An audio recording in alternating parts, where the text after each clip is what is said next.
ओगी Tanawal UC Karori government middle school Malad पिछले 3 साल से भूत बंगले का मंजर पेश करने लगा। साबका कौंसलर मोहम्मद मिस्कीन तनोली के मुताबिक मुबैना तौर पर 2020-2021 में स्कूल की इमारत का काम शुरू हुआ, जो कि तकरीबन 1.5 साल जारी रहा, जिसमें ठेकेदार ने पुरानी इमारत डिमोलिश की और नई इमारत की बुनियादें रखी, डीपीसी की और पिलर्स खड़े किए और बीम डाले और जैसे तैसे करके ढांचा तो खड़ा कर दिया। मगर जब इलाका मिशरान ने इमारत का मुआयना किया तो पिलर्स और बीम में सरिया ना होने के बराबर था और इंतहाई नाकिस मटीरियल इस्तेमाल हुआ था, जिस पर इलाका मिशरान ने महकमा तालीम से रब्ता किया और महकमा तालीम ने इंस्पेक्शन टीम भेजी, जिसने मुआयने के बाद ये पिलर्स और बीम डिमालिश करने का हुक्म जारी किया। इसके बाद से ठेकेदार और इसका अमला ऐसा गायब हुआ कि दूरबीन में भी कहीं नजर ना आ सके।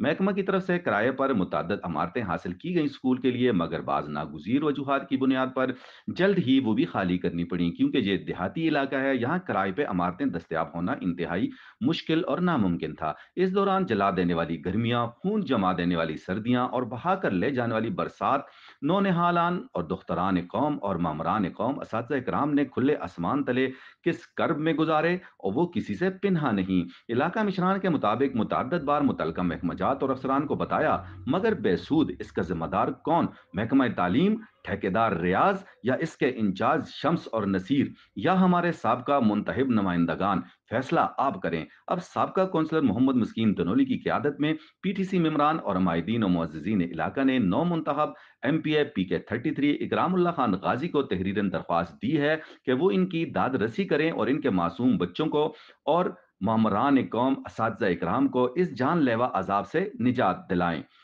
और अगर ठेकेदार रियाज और उनके इंचार्ज शम्स और नसीर अपना मौकफ देना चाहें तो उनके लिए आस न्यूज का प्लेटफॉर्म हाजिर है। हमारा ऑफिशियल नंबर है 0345 30 33399, 0345 30 333 99।